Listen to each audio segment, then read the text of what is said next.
So we're going to show you how to do some rear wheel bearings on your Hilux Surf. This is probably applicable to several other models of Toyota up to probably, I don't know, early 2000s I'd assume. Obviously always check before doing so.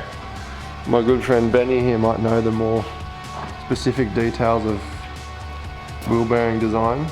Will this match most like... Yeah, most live axle rear Hilux, Surfs, Cruisers, that stuff. Yeah. I think Cruiser actually doesn't use this design, but anyway, Hiluxes and Hilux variants like Prados and stuff probably use the same ones. So we're meant to be doing a full diff build.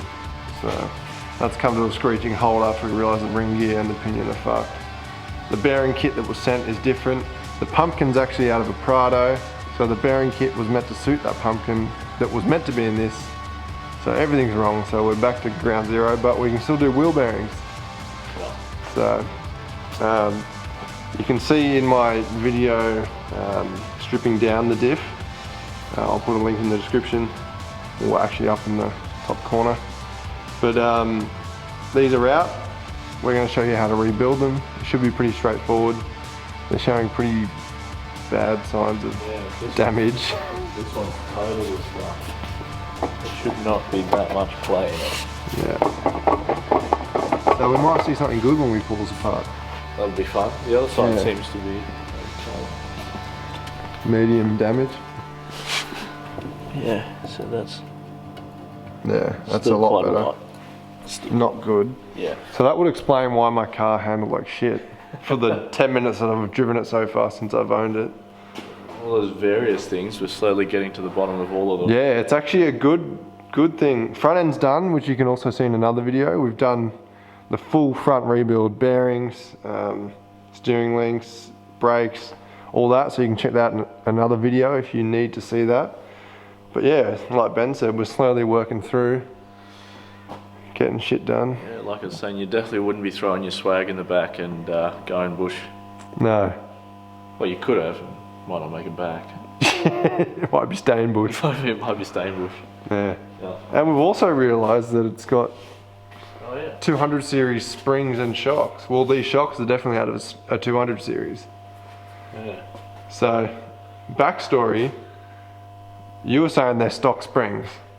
Yeah, so we're looking at the springs, but it's definitely not a stock height. Yeah, it's so way too high. At least 2 to 2.5 inches higher than a normal Surf.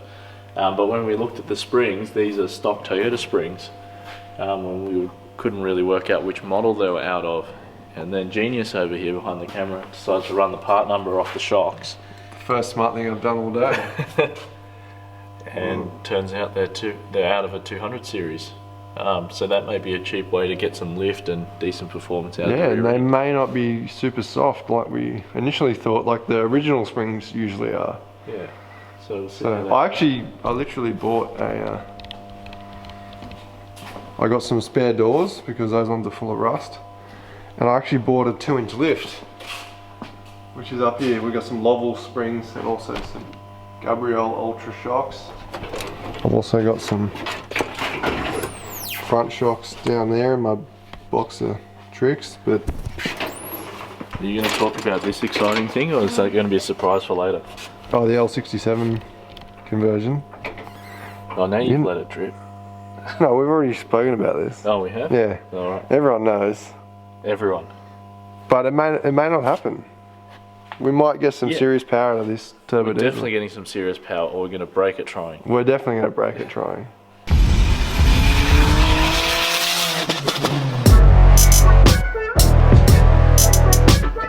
Alright, so first up we've got a snap ring on here. We need some circlip pliers.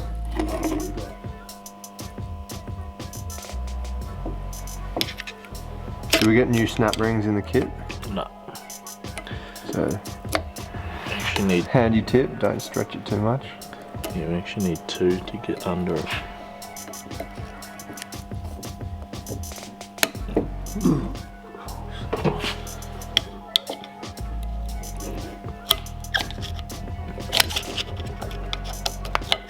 There we go. Teamwork.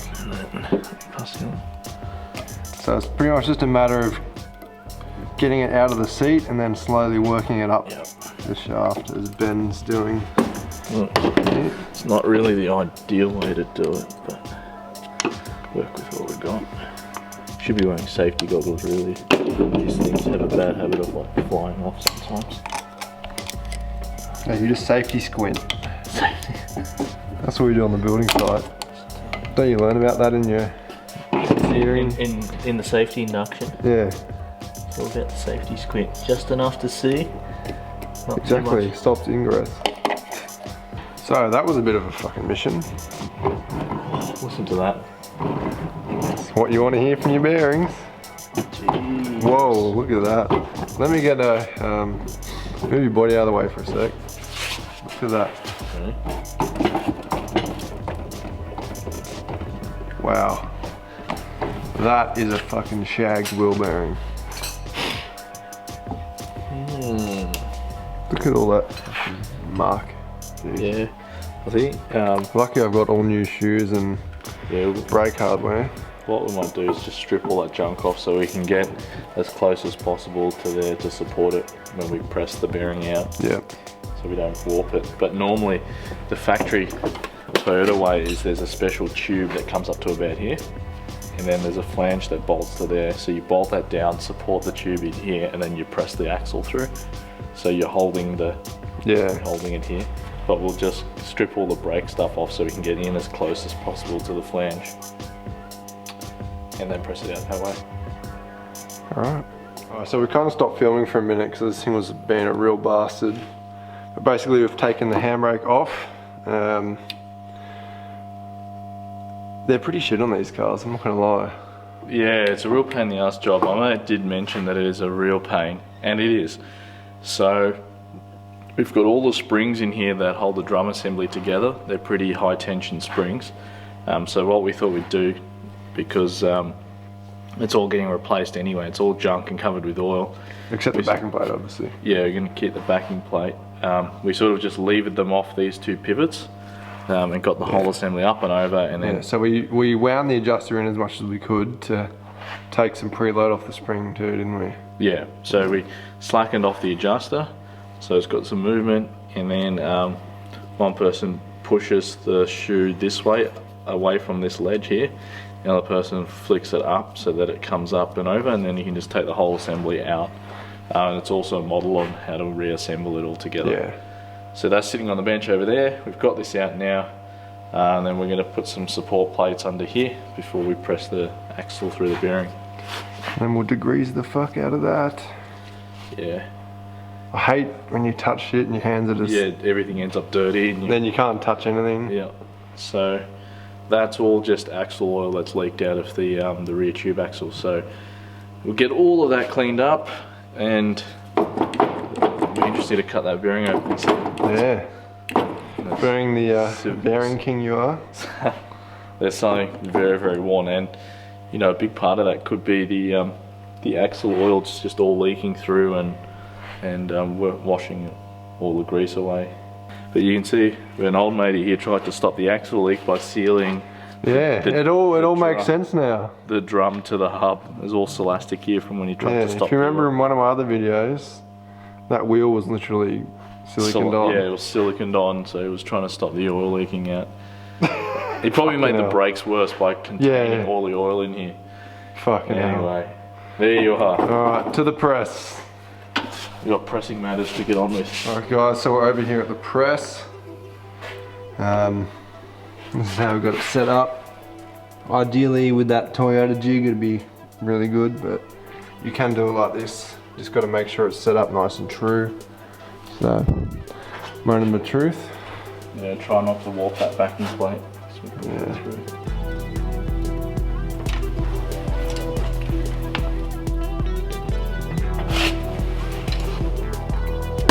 There we go. Now we're moving. Got him.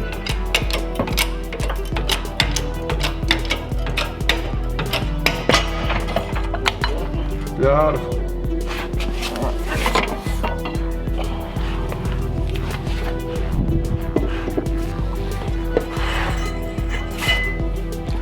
There we go. Jeez. And handy tip for you guys at home, if you have one of these presses, take the handle out, because I've even done it myself. I've been walking along here and I've fucking literally walked straight into that. So, and it fucking hurts. So there we go. Alright, so there's the axle. Let's have a look at this bearing, eh? But we've still got to press the bearing in, so now we've got to turn it around. So we've got to pull that seal out, don't we? Yeah. It should just... She's caked up. Right, so this seal, normally you can just pluck out with some pliers, but because she's well and truly seized. All the good stuff.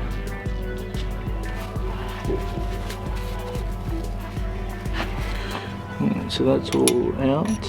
So now we'll find appropriate size mandrel from my bearing pressing kit and punch that out.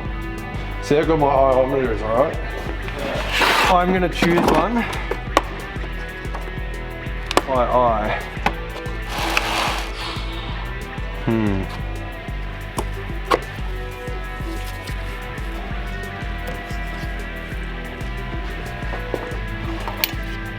Oh, that'll do. Oh, do we need next size? Nah, that'll do. You can't get any better than that. Do you have a tube? Yep. Yeah. After the press. What are you gonna do it here? I'll just give it a tap and see if it comes easy. A tap and see if it comes easy, huh? It's like a girl I used to know. Hey! Definitely like a girl I used to know. Oh, yeah. So this was the really bad one, wasn't it? No, this is the good one. The better one. Well, we'll cut them up. Okay, let's send the real bad one. I'm very curious to see, because I've never had a bearing. Whoa. Yeah, that's too. What do you reckon? One of the rolling elements is... No, I reckon it's just right. It's just worn that seriously much? worn, yeah.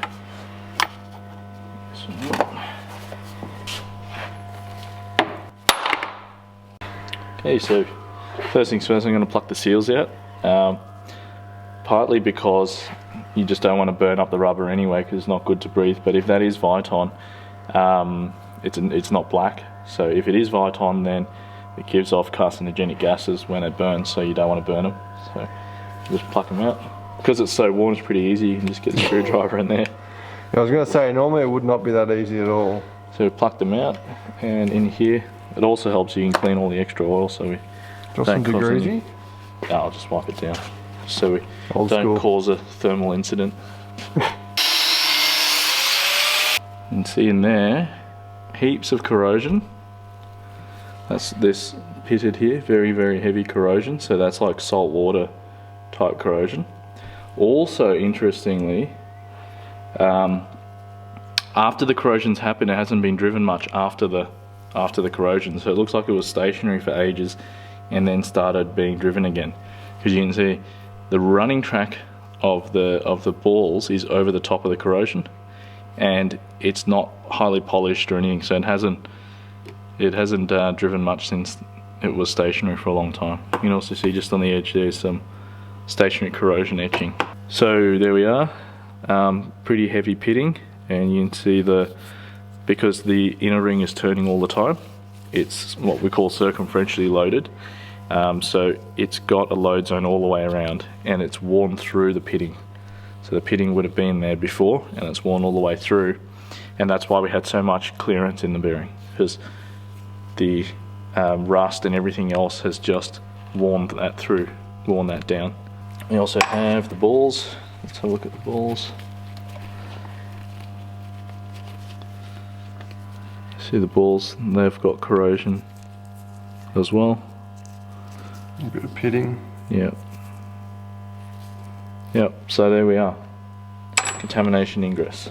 Right guys, so giving these a good degrees, and I've chucked them in the bead blaster. As you can see, this beautiful finish here. Cleaned all these up, took any loose paint off, any crud. They're pretty well ready to spray now, so next you see them, they're going to be shiny black and hopefully never look back. You alright, Benny? That's it. Do it once, do it right. Then we'll get some lunch. absolutely. Yeah, look, that came out really good. Alright guys, so we've been to lunch. We've sprayed the hubs, as you saw, with the backing plates. So here they are. Very, very nice. Hopefully they've dried enough. So Ben is here preparing the first one. So if you watched any of our other videos, you know that using some mounting paste is a very, what would you say, It's a crucial step, or sort of best practice. So a couple of things: helps it on assembly. It also helps to prevent it fretting in the bore, and then when it frets in the bore has some corrosion in it. You naturally have to clean the corrosion, and then the bore ends up being oversized. So it's just good practice to keep everything in good condition. It also helps you a bit on assembly. So I've just checked it. There's no nicks or burrs or any raised edges in there, so that's good. Light smear of the mounting paste. Then what we're going to do is set that up on the vise, and we're going to press this bearing into the seat until it's home. After we've done that, we'll fit the oil seal on the back side, which goes in here. We'll press that in there with a little bit of anaerobic sealant around there. Seal that in. Then we'll support the back cup side, and we'll drop that back down over the axle with a bit of tube, and we'll press the inner race. Bit of tube here, hopefully. We'll press the inner race onto the axle.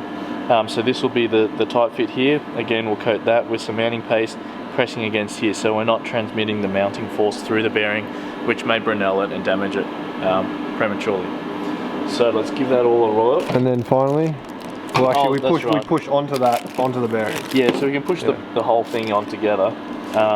Or you can do it separately if you really want to, it doesn't matter. Now with this, you'll notice there's a chamfer on one side. The chamfer goes on the outboard side. So this side here, without the chamfer, should sit against the bearing like that.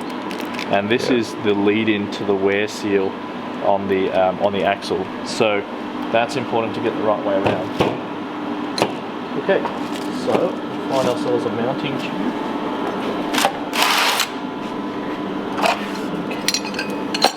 So it's going to fit around there. Perfect.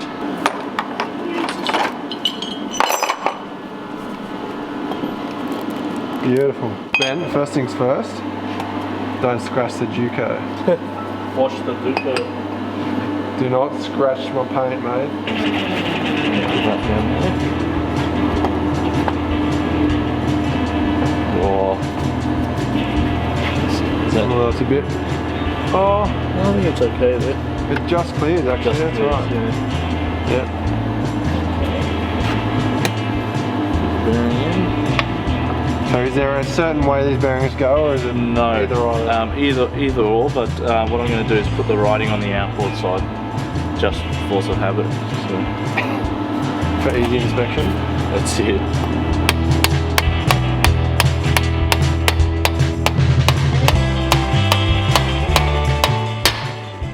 Listen for that. That's the noise you want to hear. So now you know it's fully seated and it goes in. The other thing that helps sometimes is if you don't have a nice lead in like that, you can sometimes get a little bit on an angle and it can pick up metal as it goes through. The mounting paste will help prevent that. So good to have. You've converted me. That's all I can say. Loves a good mounting paste. He did give me the tube though, so I've got no excuse not to use it. So what we'll do now is we'll turn it upside down. Actually, this one will have to be there. And we'll sit that there. Alright guys, so this is the anaerobic sealant, Loctite 518. The smaller ones come in this cool little syringe, which is actually really handy. Then the bigger ones come in the tube here. So this one's almost out, hopefully there's enough. There you go, sir. Thank you. You don't have to do this, but it just helps to make sure. Yeah. It doesn't hurt to take precautions. That's the way I look at it. So get that all seated up.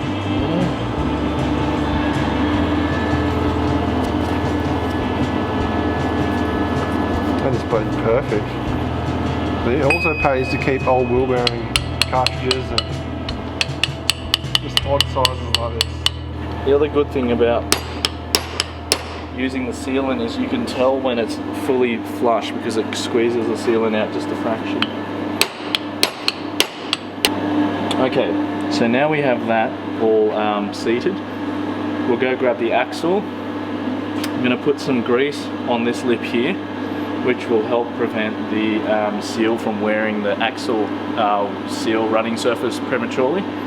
We'll also put a bit of mounting paste on the bore of the bearing in there and on the bearing seat. Turn the axle up around and then tap that all home. So it's just a matter of prepping up the axle. This one was pretty severely rusted on the mounting face for the wheel. So we chucked it in the bead blaster. It only just fit and it was a pain in the ass to do. But it got all that rust off and as you can see it looks very nice. So Benny's just prepping up the bearing surface here and the seal surface. So the important thing is to make sure this area here where the lip seal runs is as smooth as you can get it, free from any burrs and rust and little bits and pieces. So just get some Scotch-Brite, just give it a bit of a polish. How amazing is Scotch-Brite, seriously? So we're going to do the deed here. Yep, right here in the middle of the floor. On this beautiful carpet. So as you can see here, Benny's lubed up the seal surface with some nice fast red PTFE grease. You can see. Okay, so after Scotch-Briting, remember to clean. So we've cleaned all that up.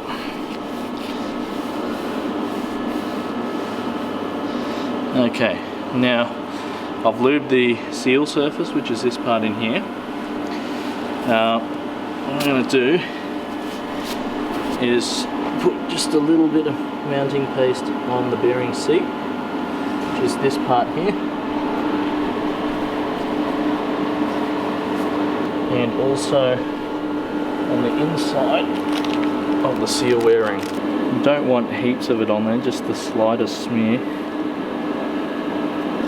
So we don't want to damage the threads on there. So now, this is going to turn this way. So make sure you install the thing the right way. So studs away from the other studs, essentially. That's it. So now that's seated on the beginning part. We'll get that started and then I'll drop the ring down on top. You can take the plastic off though. Try not to keep it new, you know. I've got another 3, it's alright. I'll get your mandrel.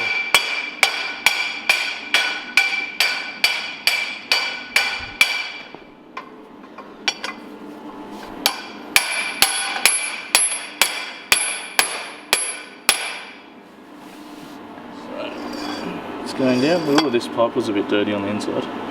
Yeah. Since it's a bit firmer, we're just going to tap one at a time. Hey Ben, just send it.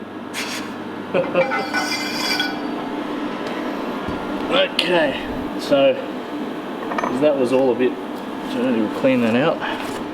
Good thing it's a sealed bearing, so none of that's going into the... Put the ring, remember, chamfer outwards. Chamfer's out.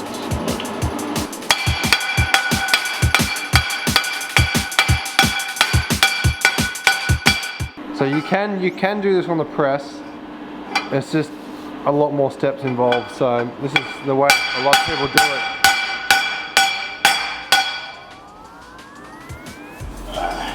She's getting there. It's going pretty tight there. Very tight. Now it would really suck if you got this far and realised you put that in the wrong way. You wouldn't go back. Fortunately that's there. The other quick check is if we grab the, grab the circlip and make sure that the circlip will fit into the groove. So you know that's a bit of a test. One way to know that it's in home enough. And I think just a little more on that side. And see, Benny strategically mushroomed the top of it, so now this little mandrel stays in there. Can't wait to put the handbrake on.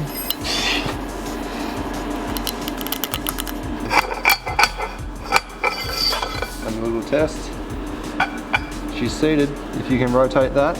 Yep, and you see it's all the same sort of amount sticking out. That's nicely retained. And that's that. So all we need to do now is just make sure everything in here is really well cleaned up before it slides back into the axle tube. Yeah.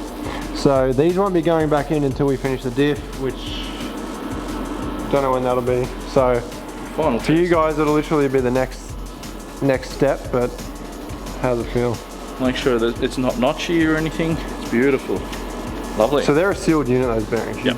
Never pack them. Don't touch them. Hence the seal, I guess. Yep. Everything's ready to roll. Cool. Lovely. So how's the... So I guess once that's bolted up... Yeah, that's just tilting clearance. But once it's bolted to the flange and the other end supported by the diff, yeah, that'll be nice. It's purely just a... or just It's just a vertical load bearing. Radial bearing. Yeah. So there we go. There's one. Alright guys, so I've got the axle tube all cleaned up. The diff is in. Obviously you don't need to worry about this if you're only doing the wheel bearings, but in my case it's got a full air locker now. So be sure to check that out in another video, which I'll link up the top right there. We've got an O-ring for each side, and we've got a seal for each side. So basically the seal pops in here, O-ring pops over the top, so then this pops on, bolts through there. Also got new handbrake gear, also got some new wheel cylinders. Okay, so like always, just a bit of non-hardening, in my case, and a bit of anaerobic sealant just around the outside there. This just ensures that no water can get past, and it's not going to harden and make it get stuck in there. So.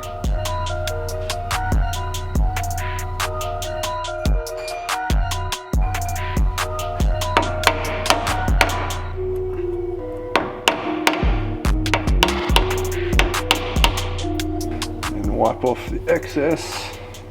I'm just going to coat this O-ring in some red lithium PTFE grease. This just makes sure nothing gets bound up and tears, or just make sure it all goes together nicely when the wheel hub's getting pushed back on. So there's that. Also with the same grease,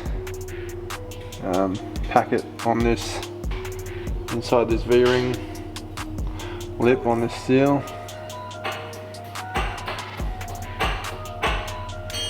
You don't want to get it everywhere, you just want to get it in the lips. So what I've done is I've put my new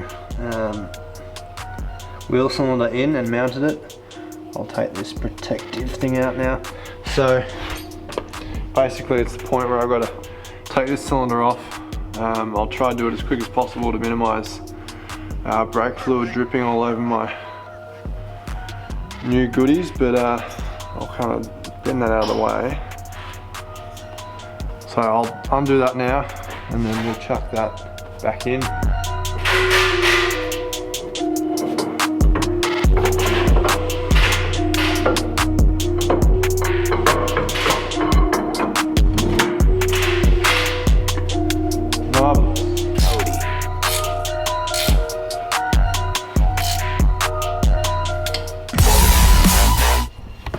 Anyway guys, that is it, if you can see that.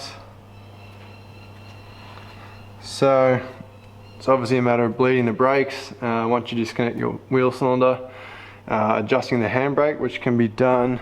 It's in a really bad location, I must add, but through this slot where you can see that light, you want to get a little screwdriver in there and basically rotate that nut, and you basically spread them out. But you do that once you put the drum back on.